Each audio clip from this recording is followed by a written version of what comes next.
Ljuštenje jabuke, savremena verzija iskušavanja. Zgreši jedan jedini put pod kapom nebeskom. Zgreši jer će zaboraviti da je to moguće. Zgreši u susedstvu plemenitih obrta. Zgreši, to je tako jednostavno. Zgreši dodirujući omiljene telefonske brojeve. Zgreši ne morajući čak da znaš da to činiš. Zgreši nepristojno, šum čipki zaglušuje. Zgreši ništa ne obećavajući drugim gresima. Zgreši da ne bi izgubio kondiciju. Zgreši makar na 5 minuta pre smrti ili. Zgreši pre doručka, svejedno je. Zgreši dovoljno je da bude kao što je danas. Zgreši samim krajičkom zajedničkog jezika. Zgreši i okreni ključ u bravi. Zgreši, a posle opet budi svetica. Zgreši, čemu služi telo. Zgreši, štete je da traćiš talenat. Zgreši, to nije ništa posebno. Zgreši nehotice lakomisleno. Zgreši, prestani da budeš dama, možeš se grešiti i elegantno. Zgreši, luj je svojevremeno već klimnuo glavom. Zgreši učinivši napor malim prstom. Zgreši bez reči. Zgreši, narugaj se vremenu. Cimanje za nos predstavlja veliko zadovoljstvo. Zgreši iznenada, nemoguće. Zgreši jednom u 1000 godina, postoji prilika za to. Zgreši nekako, treba proslaviti kraj veka. Zgreši planirano bez završetka. Zgreši, pusti tigra na slobodu, neka se malo istrči. Zgreši, niko u to neće poverovati. Zgreši, ostali gresi neka pričekaju. Zgreši, uživanje je uvek nevino. Zgreši, počni još jednom iz početka. Zgreši dlakom, noktom, bilo čime, samo brzo. Zgreši, izneveri sebe, nisi samo ti u pravu. Zgreši, posle nečeg takvog, lakše se umire. Zgreši, samo to ti je ostalo. Zgreši stojeći bez pripreme u maršu, u trku. Zgreši, već ti je poznat tihi pakt sa savešću. Zgreši ubrzanom akcijom srca. Zgreši, to nije tvoja krivica. Zgreši, seti se iskoni. Zgreši, sama ćeš priznati da to nije ništa osobeno. Zgreši, inače nećeš dobiti razgrešenje.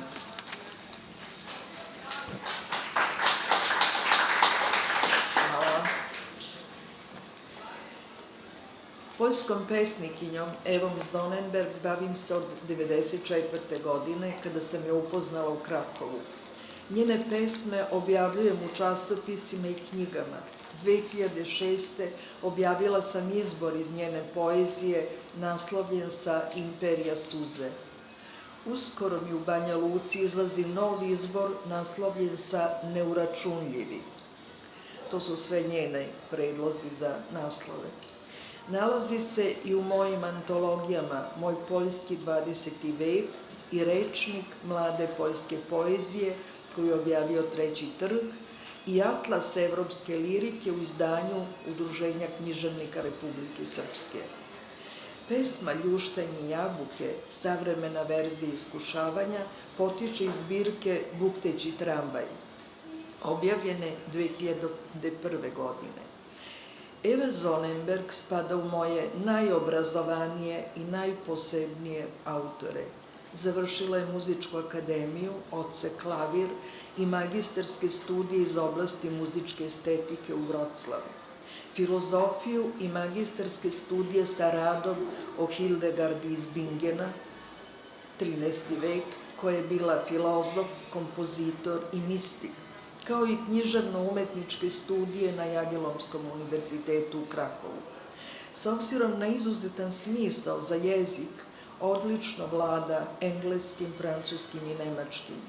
zahvaljujući čemu je pozivana na najpoznatije festivale poezije, prevođena na 15 jezika, dobitnik je više međunarodnih i poljskih nagrada.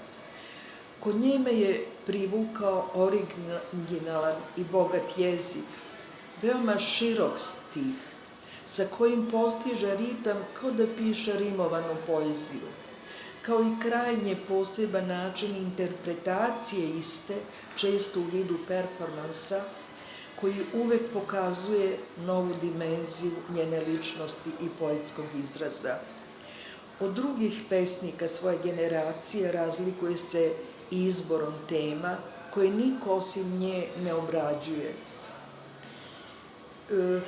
Citat njene reči.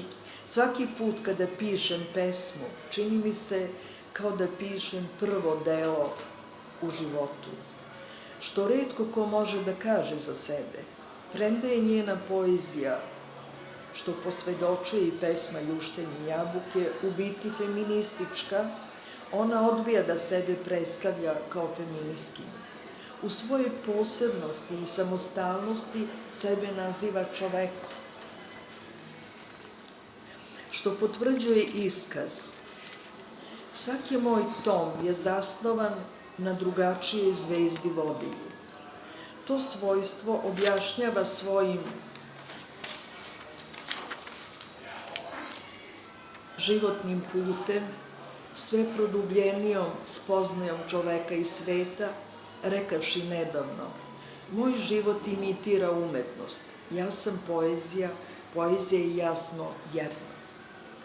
Neki kritičari je nazivaju postmodernistom, jer u njenim zbirkama sreće se interesovanje za zemlju, kosmos, filozofiju, antropologiju, svetsku književnost, likovnu umetnost, arhitekturu, muziku, fotografiju i sl. Dok je budizmu, zenu i misticizmu posvetila zbirke Pisano na pesku i Godina vatrenog smaja. U poslednjoj zbirci Hologrami neočekivano se ponovo vratila zemaljskim stvarima, savremenoj tehnici i tehnologiji. Na pitanja novinara ko su njeni omiljeni pisci i umetnici, svaki put navodi druga imena, što pokazuje njen opšti razvoj. Na pitanje koje je učitelj obično odgovara: sama sam sebi učitelj, a istovremeno i njegov učenik. Što potvrđuje činjenica da je sve vreme izbegavala okvire, sputavanje, pre svega mašte. Mada njene pesme, njene zbirke imaju veoma promišljanu konstrukciju i temelje, kao u arhitekturi. Istovremeno tvrdi da je pisanje za nju fiziološka radnja, da je identično zbitisanju. Polazišta za njenu pesmu ili čak zbirku često su jedna reč, rečenica, nekakav znak, susret s drugima. Kao retko koji drugi pesnik njene generacije, a rođena je 67. godine, pesmu stvara u sebi i kada joj se učini dovršenom, ona je zapisuje. Na književnim večerima ne čita je, već govori napamet, bolje od svakog glumca, kreirajući i režirajući performans bolje od svakog režisera. Stoga veoma žalim što pesmu koju sam izabrala za ovo veče ne čita ona. Posebno zbog veoma složene teme pesme, greha, o tome šta je greh i da li je ljubav greh. Pošto sam se, pored prevođenja poezije, oko 250 poljskih pesnika 20. veka, bavila i prevođenjem filozofije, posebno Lešeka Kolakowskog, koji se usredsređivao na čoveka i svet, viđene od strane filozofije i teologije, posebno u poslednjoj knjizi Da li je Bog srećan, toj problematici sam posvetila dosta vremena. Biblija, odnosno oba zaveta, ističu da je ljubav vrhunac sreće. Ali koje? Čije? Da li samo prema Bogu, Isusu, Svetom Duhu? dok ljude koji vole jedni druge smatra bezumnima i nerazumnima, grešnicima, koje Bog kažnjava jer je pad čovekov nastao zbog Adamove neposlušnosti i žene koju je prevario đavo. Đavo ili pali anđeo. Otu tvrdnja da srce i usta prosipaju bezumlje, da su razvratni, da ne razumeju božanske stvari i da onog kome pripadaju Bog mora kazniti. Eva Zonenberg je polujevrejka, polupoljkinja. Svojim poreklom obuhvata Stari i Novi Zavet, ali je pobunjena protiv jednog i drugog shvatanja greha. Svoju pobunu izrazila je pesmom Ljuštenje jabuke, savremena verzija iskušavanja. Izrazila je neprihvatanjem da je ljubav greh, pozivanjem na ljubav prema čoveku, iako je prema zakonu Božjem ona greh. Pre svega u ime žene, Eve, koju ovaj smatra grešnijom od muškarca Adama. Započinjući svaki stih usklikom zgreši, započinje u vremenu u kome nema lomača ili zemaljskog pakla na kome grešnice, veštice treba da na njima sagore, uglavnom ne počinivši greh. Jer Bog, pisac zakona Božijih, je stvorio brak, čiji je smisao rađanje potomstva, održavanje života na zemlji. Ako je to greh, čiji je smisao rađanje potomstva, ako je to greh zbog čega ga je doneo, kako je brak ili neki drugi vid odnosa muškarca i žene ustajanje protiv Boga, uzrok čovekovog pada, a posle smrti, zbog neposlušnosti prema Bogu, večni pakao. Iako je đavo glavni tvorac greha i pada čovekovog, zbog čega ga Bog zauvek ne kazni smrću? To je sve veoma složeno i nepromenljivo. Nauka je do te mere uznapredovala da se došlo do drugih planeta, ušlo u prostor Boga, koji je i dalje za crkvu i teologiju nevidljiv, a ipak svako ljudsko biće na zemlji kontroliše, proglašava grešnim, kažnjava. Šta je onda ljubav prema bližnjem? Ko je bližnji, ako nije? Zbog čega je inkvizicija vekovima bila iznad svetovne vlasti?